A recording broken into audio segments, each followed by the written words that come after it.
น้องใจดีกับแล้วก็ลั่นปากแล้วก็ยืนยันคำเก่าจังซี่นะพี่น้องแบบว่าเฮ็ดอะไรก็เมาแล้วเราว่าอันนี้เนาะตุ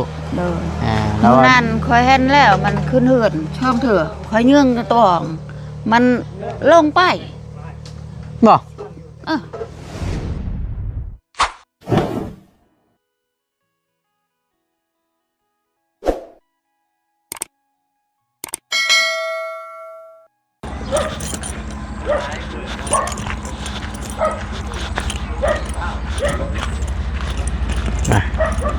ยามตามข้าวทั้งน้องหลอกแค่ก่อนพี่น้องเลยควันไฟก็ลุกคั่วอยู่เนาะก็ซีเมนต์ประเทศอย่างนี้พี่น้องเลยอยู่ตั้งไหนเลยก็เห็นแต่ควันไฟบานนี่ซีเมนต์หนึ่งเขาเร่งฉันบนนี่นะย้ายเรามาแต่ตั้งไหนบานนี่โอ้แต่เก่าเรามานั่นนี่บานได้พี่น้องเลยเพื่อนกันโอ้ยสบายดีนะตัวเด้อสบายดีมาแต่เช้ามีแต่ขี้ตมติดหน้าติดตามาแต่ช้อนห้องเบิ่งเนี่ยพี่น้องหน้าตาแล้วนะได้อยู่บ่ได้อยู่บ่ได้อยู่หอยยังน่ะขอโทษเด้อหอยจูบถึงแล้วเขาเอิ้นกันยังหอยจูบคือกันทั้งบ้านก็ได้พี่เกินคือกันบ่อยู่พี่เกินหอยจูบคือกันบ่กรอลูกฮะกรอลูกเลยก็แม่นแปลว่าเอิ้นภาษาลาวก็ให้จุ๊บฟังผัดพี่น้องฟังไทยเพิ่นเอิ้นต่างหากได้นี่หอยขมหอยตัวนี้มันมี2ชนิดตัวหนึ่งคมตัวหนึ่งบ่เนาะบ่แหละอันตุกแต่แบบเข้าห้องนั่นหอยคมแต่มี2ชนิดแม่นเว้ยหาตุอย่าเผาไปให้ลูกสาวเจ้าล่างรถเอาเอาเนาะมาแต่ช้อนหอยปลาบ่ได้บ่มื้อนี่บ่ได้เนาะมื้อนี่เนาะก็ยันได้เราก็คนอยู่คนนี้ไทยปลาใช้เอ้ยน่ะหอยมาใช้นี่แม่นโอ้ยเงินบ่พอเลยบ่ไล่เอาให้10,000แล้วเงินน้อง10,000ก็ได้ตื้มได้ปลามาพูดนึงโอ้ยเนาะเอาพี่น้องเอ้ยพบเจอกันช่วงแรงๆสบายดีล่ะสบายดียามทำข้าวก่อนพี่น้องเอ้ยได้ขึ้นมาแล้วกันโอเคตัวโอเคไปอาบน้ำเนาะล้างตนล้างตัวบรรยากาศช่วงแรงไปตั้งแต่จังม่วงบุเราไปนี่ก็ได้โตกันนายกับตุ้ยตุ้ยเพื่อนว่ามานะมันยังลักกระเป๋าลักกระเป๋าเงินบ่กระเป๋าไปสวนจะเบิ่งก่อนพี่น้องเลยแต่ว่าหน่วยบ่ใหญ่น้องเนาะน้อยเนาะเลยเด้แต่หน่วยใหญ่ก็มีพี่น้องเอ้ยนี่หอยจูบเดี๋ยวหอยคมแม่นบ่พี่น้องก็อยู่ฝั่งไทยเพิ่นเอิ้นหอยคมว่าซั่นน้องกินบ่ได้นี่นะหอยนี่กินหอยนี้กินบ่ได้บ่เลยค่ะเป็นอะไรเป็นกระเพาะแล้วกินบ่ได้เวลากินนั่นมันแซ่บแต่เวลามันออกอาการได้ประมาณ10 นาทีนั่นออกแล้วเจ็บท้องบ่เจ็บท้องแล้วก็หักแล้วก็เจ็บหัวพร้อมกระเพาะบ่ฮับโดยกระเพาะบ่ฮับอันตรายเลยคำบอกนั่นน่ะเนาะโดยตอนนั้นไปเฮ็ดไปทางสวนกล้วยล่ะพอบะไก่ทางสวนกล้วยพอบะไก่แล้วน้องแบบว่าแล้วกินกับไปสวนคือกันเห็นกินอิ่มแล้วกับไปสวนโดยบัดฮอดสวนเฮ็ดได้10 นาทีมันเป็นและว่านั้นนอนกกอยู่กกไม้พอบะไก่ก็ออกแต่สวนแล้วเป็นหยังเจ้าคือไปเฮ็ดเวียกมันนอนอีกแล้วเว้าว่าเจ็บท้องแล้วก็เจ็บหัวปัดผู้บ่เป็นก็บ่ได้เป็นเนาะโดยบ่กระเพาะเฮาบ่ฮับมันน่ะพี่น้องส่วนบ่ตุนก็กินคือกันแซ่บอยู่พี่น้องก็ย่ามกินน่ะโดยบัดกินแล้วบัดนี้โอ้โหผลมันตามมาคือกันบ่บ่ตุนบ่คือกันโดยกระเพาะไปบุรีนี่แล้วโดดพี่น้องกินหอยแกงหอยนี่ชุดตะมักนำแต่ว่าคือว่าน่ะมันกินแล้วมันทรมานพี่น้องกินนิดๆหน่อยๆได้อยู่กินแบบนี้น่ะโอ้แล้วกินหน่อยก็ชมหน่อยโดดได้ตัวนี้แม่นคันกินลายนี่โอ้ ไปหุกมอรถน้อง ตะไลมาบ่ บ่ฮักก็เป็นเด้ อืม ฮักก็เป็นปีนี้เด้ อ่า ตอนนั้นก็กินตลอดอยู่แบบว่าเคยกินเฮาแบบว่าเคยกินเนาะ อ่า เฮาบ่ฮู้แบบว่าเป็นกระเพาะแล้วมันสิบ่มักเด้ อืม บัดกินนี่ก็ เช็ดอะไรเฮ้ยแกงบ่หรือว่าต้มนี่นะ บ่อันนี้มื้ออื่นกินบ่ได้แบบว่ามันมีดินน้ำเดมันยังมันบ่ทันขี้เนาะ แช่ไว้ก่อน โดย แม่นแช่ไว้ก่อนน่ะถึกแล้วนี่หน่วยใหญ่ๆสิคักเด้อพี่น้องเอ้ยหน่วยใหญ่แน่นี่ มื้ออื่นกินแม่กิน แบบว่าไอ้เคยก็ซื้ออันนั้น คือหยังล่ะ ใส่เป็ดจักใส่ไก่ โอ้เครื่องในไก่บ่ โดย ชื่อมาต้อน โดย อืมดีแล้วจ้ะล่างแล้วก็แช่น้ำไว้บัด โดย ย่องออกให้ขี้ดินออกจากกระโตเพิ่นน่ะให้นอกเบิดแล้วก็แช่น้ำไว้เพิ่นคายขี้ดินแล้วก็แม่นแกงได้แล้ว โดย อยากแต่ มื้อ ว่า อื่นกินได้มื้อนี้แบบมีแต่ขี้ดินเฮากินบ่แซ่บเนาะ โอ้แยะคือมันจังนี่นะแยะได้นี่นะ แหะ เออ ไม่ยังไง เอาแยะขี้ดิน อ๋อหมด นะ หมดขี้ดิน เออว่ายังไงมันยังบ่ทันได้คายขี้ดินออกเด้ โดย เฮากินแล้วมันออกยะๆอ่ะนะเวลาเฮาหย่ำนี่คล้ายๆเฮาหย่ำขี้ดินนี่แล้ว โดย แม่นบ่ล่ะ โดย อืม เลยมันบ่แซ่บเนาะ แม่นมันเลยบ่แซ่บเสียรสชาติตัวน่ะอืม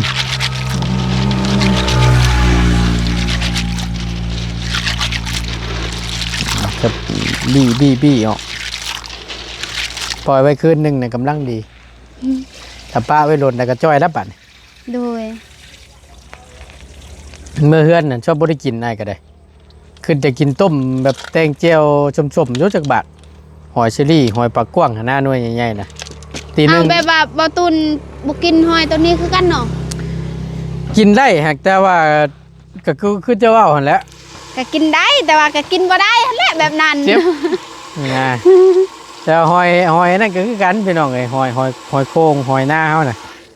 เมื่อนี่ว่าคืออยากต้มอยู่ แต่ว่าลูกชายหมวยตกตัวฮู้ว่าทีหนึงว่าได้แม่เพิ่นเมียอ้ายนี่อยากต้มหอยน่ะแม่บ่ต้องต้มหอยอันนี้มันมีราคา ขายเลยเงินหลายได้จังซี่นะ เนอะ เพิ่นบ่ให้ต้ม เราอยากได้เงินหลาย เออ อยากได้เงินกว่าเนาะ อ้าวทุกเทื่อเพราะว่าเฮ็ดเขาหาแบบหอยหน้าเฮานี่นะเนาะแบบว่ามันเขาชื่อโลนึง10ปลายพันจังซี่นะ โดย แล้วเพิ่นเห็นเขามาชื่อแล้วเห็นเขาขายเพิ่นไปหาเก็บมาไว้แล้วก็คังไว้โฮมไว้นั่นแหละอ่า เราอยากเป็นแม่ค้าขายหอย แม่อยากต้มกินกับบ่ต้มไอ้เมื่อนึงนี่ก็ถามว่าทีนึงคือบ่ต้มหอยนี่บ่ต้มบ่อันหอยนี่เป็นราคาเด้นี่ขายเอาเงินนี่แล้วบ่ได้กินชับทุกเทื่อเพิ่นสิได้เด้ไอ้เมื่อแหละพอซื้อน้ำเพิ่นแต่ก็แบบว่าเงินผู้ใหญ่เพิ่นซอยค่าเฮียนค่าขนมเพิ่นนั่นแหละ โดย ก็เลยเฮ็ดคลิปว่าซื้อหอยซื้อปูน้ำเพิ่นเด้อนะแต่เพิ่นเคยได้วันนี้ โดย แล้วเพิ่นก็ท่าบางเทื่อท่าให้เมื่อแล้วก็ให้เมื่อซื้อหอยน้ำเพิ่น เพิ่นได้เงินจริงๆนะโอ้ยเนาะจังแม่นจำแต่ๆว่ะฮะ โทรมาตา ก็ไปแล้วเรียบร้อย ตัวอื่นน่ะ อันนี้เอ้ย สบายดีเลย แหละสิไปใช้สั่น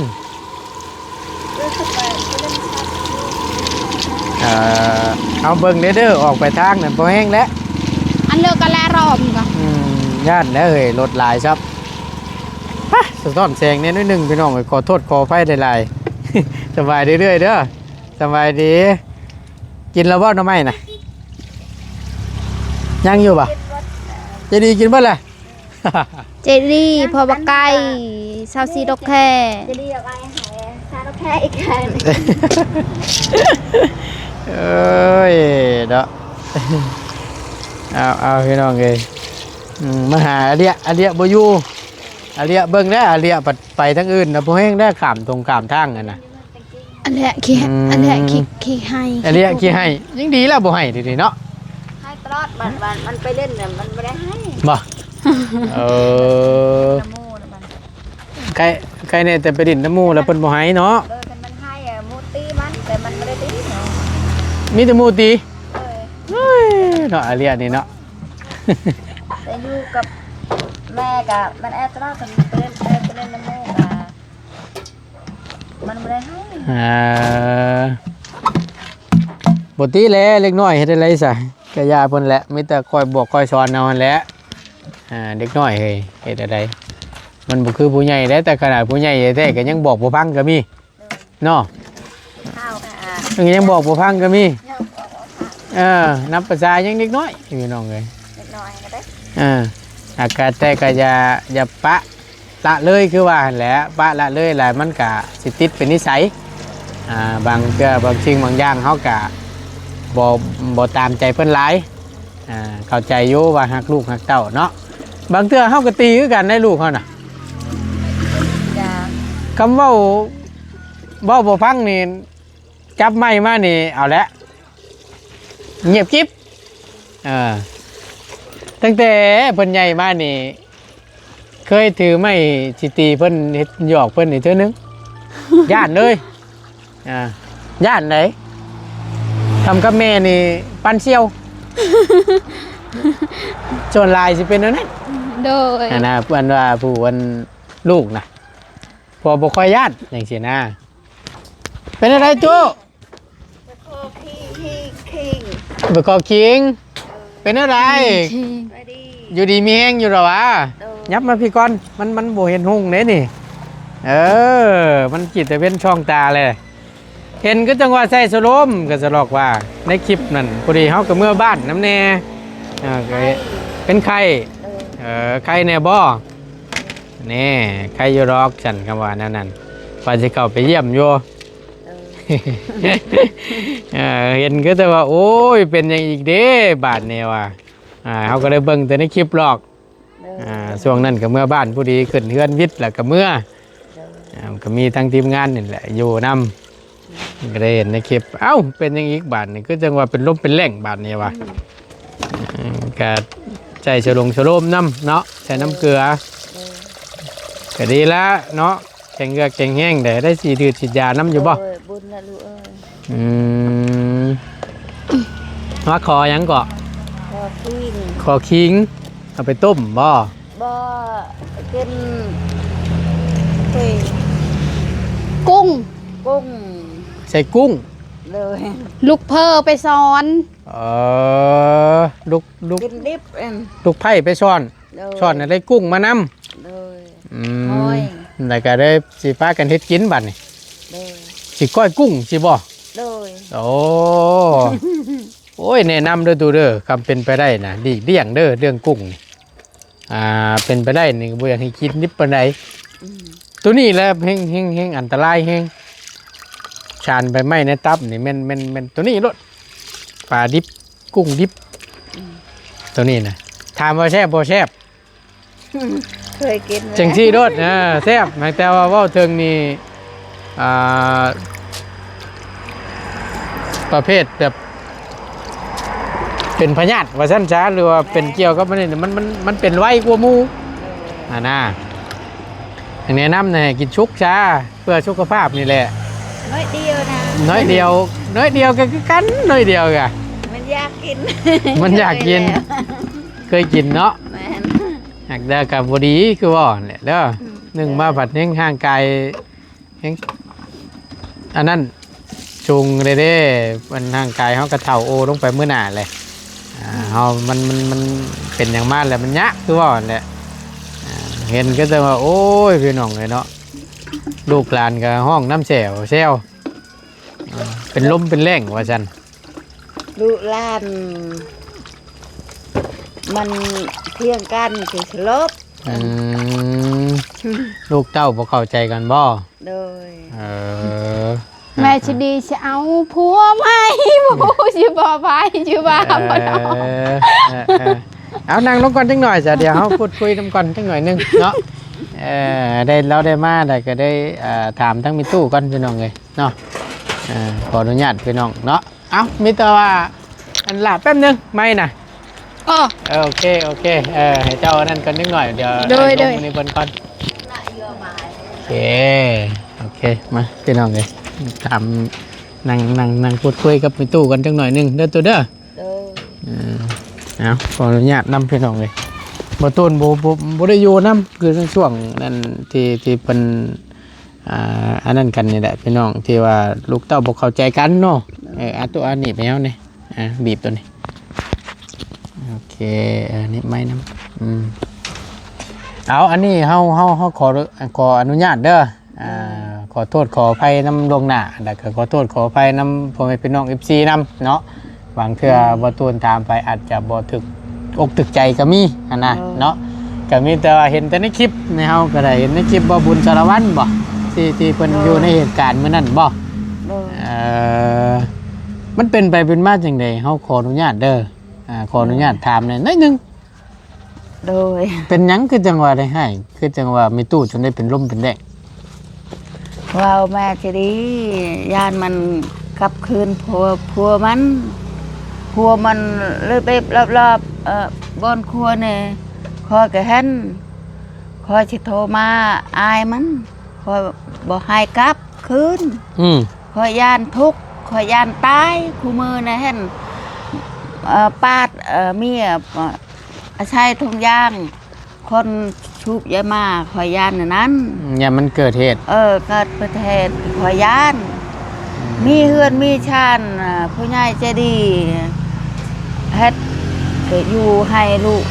อยู่นำกันหันเอาพวกเอาไม่นี่ก็เห็นแล้วจิตใจแม่ใจดีแล้วไม่ได้อดนี่นึงกับคืนก็คอยบ่ให้คอยห้าม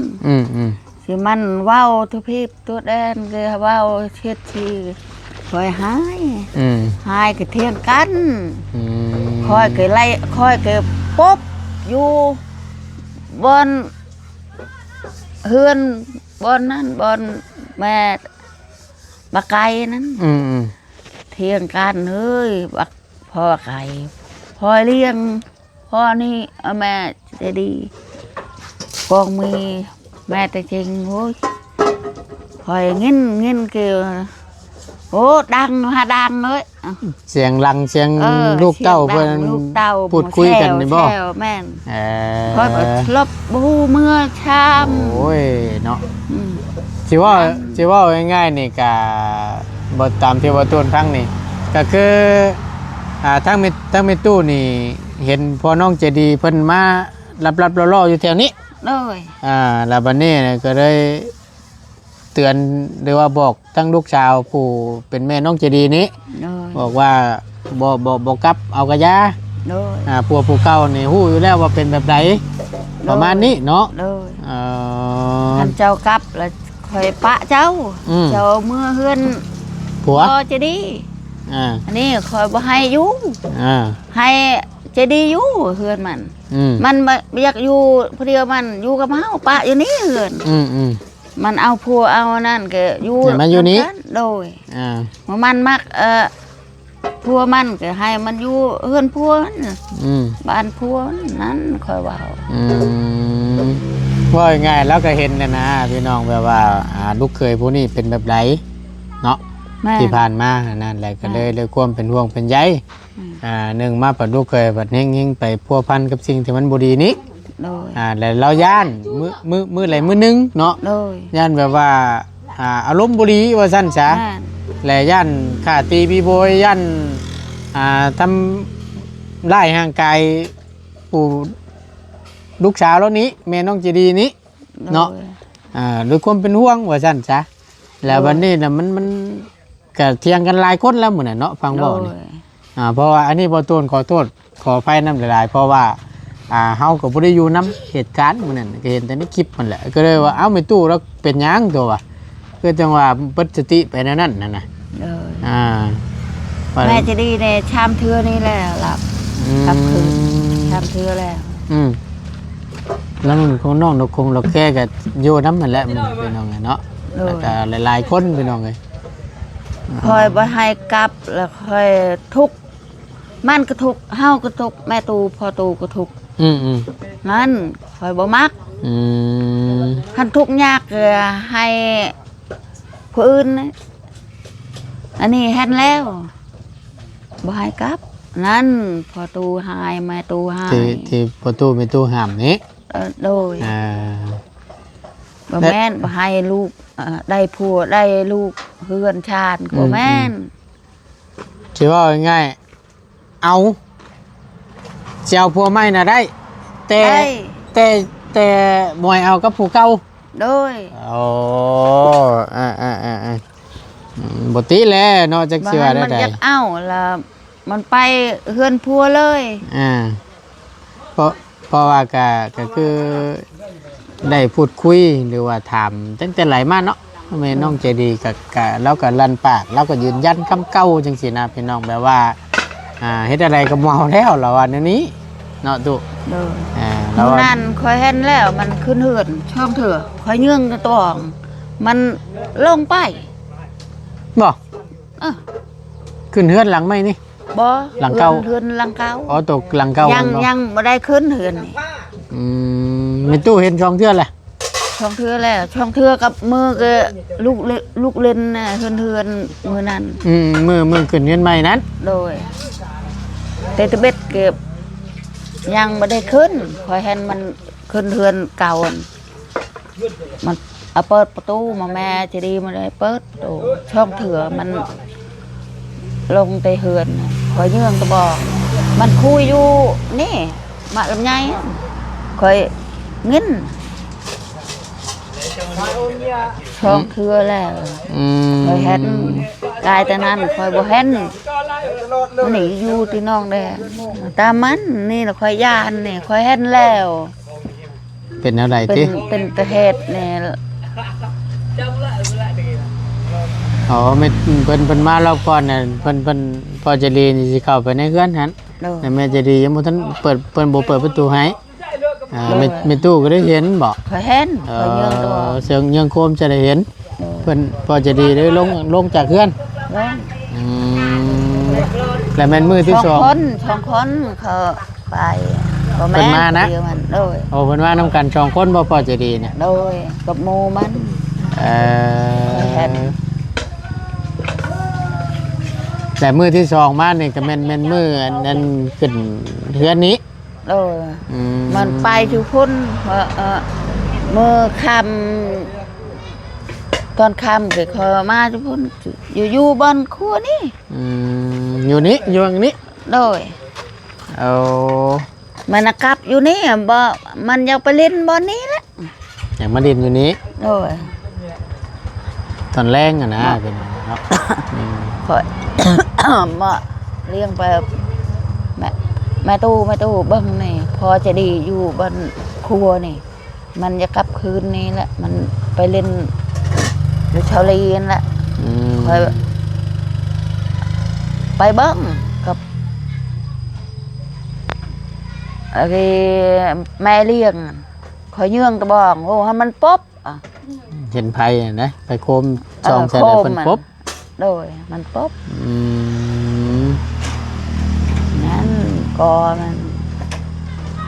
พายเขียดชัง แล้ว พายเขียดชังลูกลาดนี่บนเด้อพ่อใหญ่จะดี ลูกมาชอยนี่ อันนี้ก็แต่เฮาก็ได้พูดคุยกันอยู่กับทางทีมงานทางอาจารย์ลาวก็คืออันนี้นี่ได้พูดคุยกันตกลงกันไว้ก็คือถ้าทางทีมงานขึ้นมารอบนี้พี่น้องเอ้ยสิเฮ็ดใบมอบกรรมสิทธิ์ให้บัดนี้เด้อ โดย สิเฮ็ดใบมอบกรรมสิทธิ์ให้มีสิทธิ์อยู่เพียงผู้เดียวคือน้องใจดี แม่น สิเฮ็ดอยู่พี่น้องเนาะ FC เพิ่นก็แนะนำให้ก็หลายเจ้าของเงินผู้อ้ายเพิ่นผู้เพิ่นช่วยสมทบนำเม็ดเทือนนี่ก็เพิ่นก็แชทมาหาทางบ่ตูนนี่แหละก็ แม่น คุยกันเด้อบ่ตูนเด้อว่าซั่นเป็นไปได้ขนาดจำนี้ยังอันนั้นแล้วว่าซั่นต่อไปอนาคตข้างหน้าซึ่งสิเป็นแนวใดว่าซั่น แม่ นะดูตนทั้งน้องเจดีว่าซั่นพ ราะฉะนั้นแล้วนะคุยกันกับทีมงานแล้วก็ให้เฮ็ดใบมอบกรรมสิทธิ์ โดย ให้ผู้ใดผู้หนึงมีสิทธิ์อยู่เรือนหลังนี้ คือน้องเจดีนี้หลานเจ้าหันนะจะดีใจแหละลูกเอ้ยหัดอันนี้ดีใจสบาย เพราะว่ามันยังสิบ่ยุ่งยากหยัง โดย เพื่ออนาคตข้างหน้าออกมือหน้า56เนาะว่าเทื่อแบบว่าทางทีมงานเฮาก็บ่ได้เข้ามาแล้วหรือว่ายังบ่เห็นไปหรือว่ามีตู้บ่อยู่เว้าถึงเนาะเทื่อเบิดบุญไปแล้วพี่น้องเอ้ยแล้วมันมีแต่ลูกแต่เต้ามีแต่ลูกแต่หลานบัดนี่มันดด ยุ่งยากเนาะ ยุ่งยากแหละ แม่น ก็ว่ามีใบหยังข้างแน่มอบกรรมสิทธิ์ในนู่นนี่นั่นแต่สิเทียงเอากันก็บ่ได้ โดย เฒ่าแก่ในโฮมเพิ่นมาเห็นน้ำก็คำเพิ่นถามมาใช้หลักฐานพยานเอาให้เบิ่งรถนี่ โดย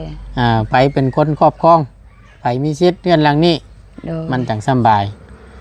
มีแต่ว่าถ้าทั้งทีมงานขึ้นมาก่อนพี่น้องเลยเนาะแล้วจังค่อยเฮ็ดให้มันแล้วมันทั่ว โดย ว่าซั่นซะเราคุยกันไว้แล้วอันนี้ก็ได้ โดย โอลมกันไว้แล้วเกินไว้ ดีใจ แล้ว แหละลูกดีใจ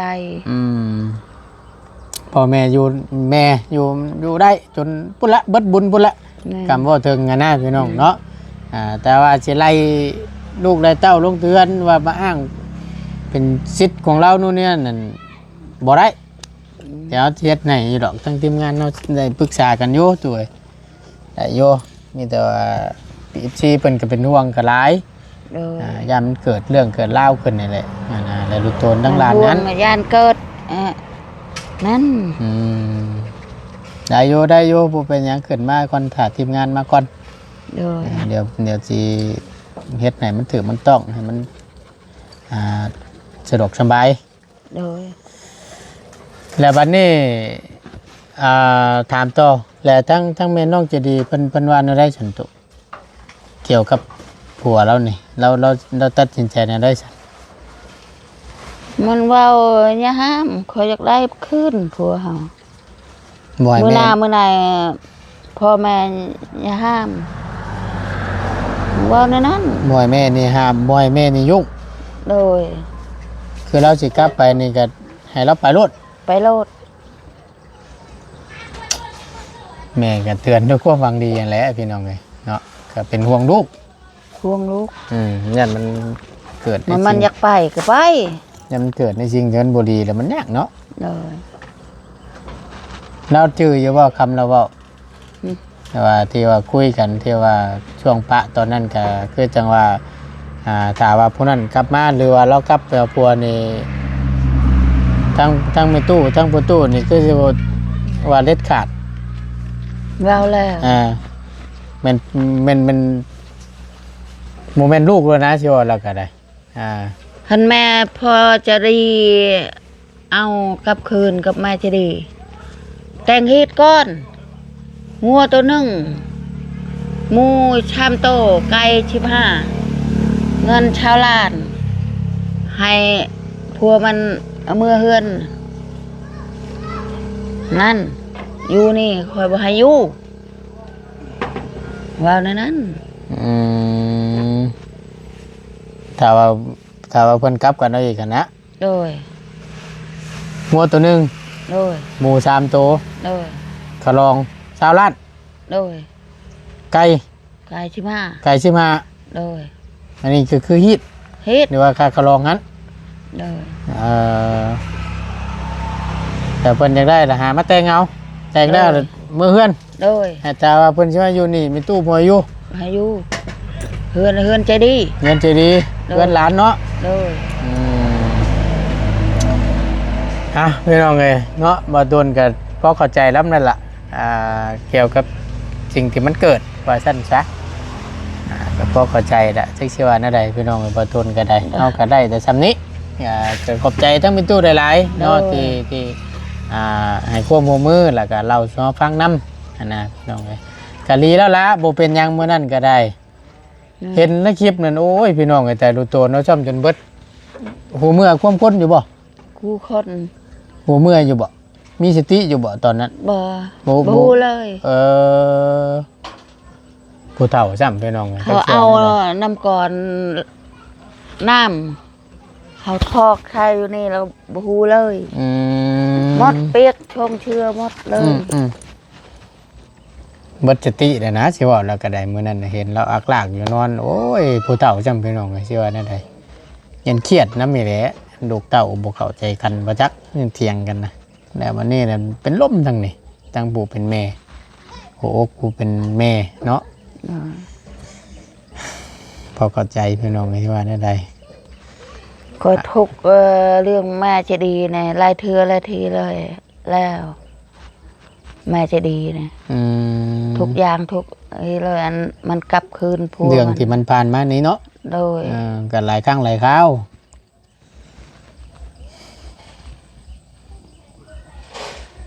นี่ปะอยากเอาอีกปะอยากเอาอีก มันหลุดบุติแหละเนาะก็เข้าใจอยู่เขาก็ได้ไม่ว่าได้พี่น้องเลยมันกับบูมีไปผู้ดีซ้ำผู้เป็นแม่นี่หรอกพี่น้อง แม่เฒ่าก็จนงงลูกแบบนี้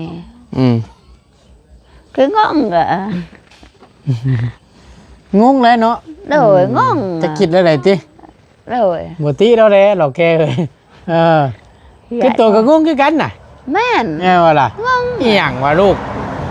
เดี๋ยวเอาเดี๋ยวปะอยู่นี่ งงอยู่ไปแม่ เข้า เฒ่า ใจ ก็ง บุ ง ติเดี๋ยวเนาะ โดย เอาพี่น้องเลยเนาะไปฉันนะบ่รบกวนแล้วยันว่าอยากได้ค่าไปเฮ็ดกับข้าวกับน้ำขอบใจหลายๆเด้ออยู่ดีมีแห้งเนาะ โดย โอเคมาไม่เฮาขอไม่เฮาหน่อยตุไม่เฮาอ่านพี่อยู่ชิด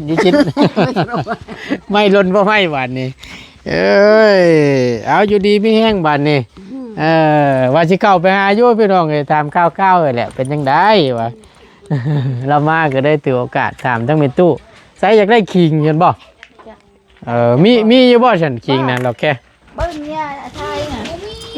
มีตะค่าบ่ นี่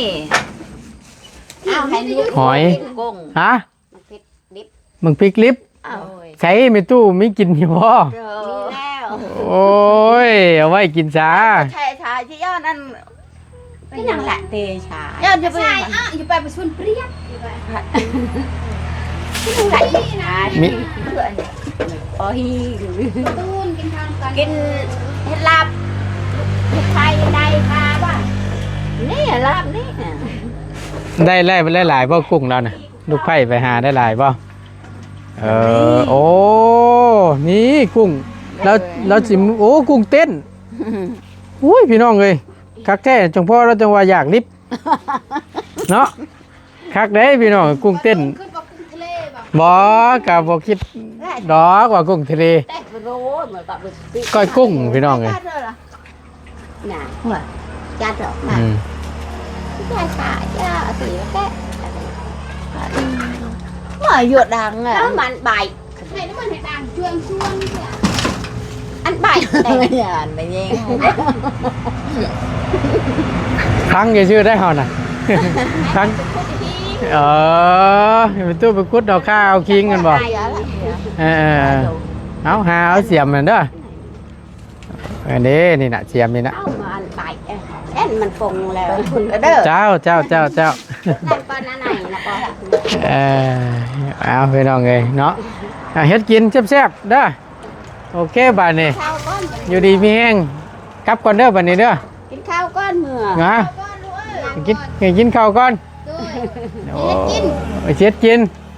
อ้าวพากันกินจ้าเครื่องในไก่บ่ ด้วย เฮ็ดอะไรสิหอมบ่สิปิ้ง ตัว ขั่วใส่น้ำหน่อยๆเนาะ เป็นตัวกินตัวมดเดียวแม่กินไม่ได้แม่ครับ แช่ตู้เย็นเด้อเฮ้ย ตู้เย็นไม่ใช่บุมีไฟเลย โอ้เพิ่นยังบ่ทันได้นั่นบ่ ด้วย ว่าสิมากินน้ำเย็นน้ำอยู่ บาตูนกินน้ำสิแกงแต่กินผู้เดียวบ่หมด นี่แม่เจ้านี่ดิ แม่กินบ่ได้แม่ครับ ไก่นี้ rồi เอ้าสิกินยังเจ้าสิกินยัง ป้า พอได้ปลานี้เฮ็ดช่องระบบเอา ด้วย เจ้าได้กินไก่แม่กินปลา อันนี้ไอเคยซื้อมาฝาก พี่อ้าย ด้วย เนาะ ดีแล้วพี่น้องเอ้ยเยี่ยมยามทำข้าวกันเนาะโอเคล่ะขอบใจหลายๆอยู่ดีมีแฮง สบายดี เด้อตัวเด้อสบายดี ไปดีเด้อ หากินมันได้ไหมตัวนี่รอบใดรอบนั้นเรานี่ ยอมรับเลยอยู่เนาะแต่ขยันนี่ดีได้เราไปยามใดนี่โอ้ยพี่น้องเอ้ยนี่ฮะบักพริกนี่หัวเจ้ามีกินอยู่บ่ใช่ นี่แล้ว โอ้ยขอบใจหลายๆเด้อฉันเด้อ ด้วยถ้าก็มาไปเอามือเสาร์นี่ก็มี แปลวอยู่ใช้พริก อยู่ส่วนอยู่บ้านสกีเฮ็ดส่วนอยู่บ้านสกี โอ้มีส่วนอยู่พุ่นน้ำ ด้วย ลายดินี่เนาะขอบใจเด้อฉันเด้อขอบใจอีกครั้งหนึงเดี๋ยวมื้อหน้าจะมีมาต้อน โอ้ยนะ โอเคพี่น้องเอ้ยเนาะนำเราแบ่งมาปิกให้มีแต่ว่าไว้กินอันนั้นไว้เก่งใส่หั่นใส่นี่แล้วพี่น้องเอ้ยเนาะของต้อนเราก็ได้ ผิดอยู่ตลาดบ่ซื้อมาผิด ผู้ชูของปิกนี่ได้เนาะโอเคสันพี่น้องเอ้ยจะได้กินกุ้งนี่ กินดิบ ดิบเอาดิบอีกเลยโอ้ยระวังได้เด้อกินดิบหลายนะอันตรายเด้ อยากแต่ว่ามันก็แซ่บคือว่าแหละพี่น้องเอ้ยฮะกะพากันกินโลดบ่เป็นหยังดอกเฮามากินอยู่พุ่นก็ได้ดอกเฮาน่ะขอบใจหลายๆ เอาหนึ่งเข้าเราก็ได้ช่วงแรงๆเด้อพี่น้องเด้อเนาะปูนบ่นี่ปูนเรือบ่น้องปูนมันเดือบ่นี่น่ะอ๋อชื่อมาใหม่นึกว่ามันเดือนะไว้จะเจือเด้อฝนตกใจในแกงกระล่างเล่นน่ะเอาบ่ต้นขอตัวจบคลิปก่อนอยู่ดีมีแฮงเด้อพี่น้องเด้อขอบคุณหลายๆที่คอยเป็นกำลังใจให้เนาะบ่ต้นขอโทษขออภัยน้ำหลายๆเด้อพี่น้องในคลิปนี้เนาะคำบอกคำจาได้ถ้าถามแล้วมันบ่ถึกบ่ต้องบ่จบบ่งามเนาะบ่ต้นขอโทษขออภัยน้ำพ่อแม่พี่น้อง FC หลายๆเนาะโชคมันร่ำรวยสำหรับคลิปนี้บ่ต้นลาแล้วสำบายดีเด้อ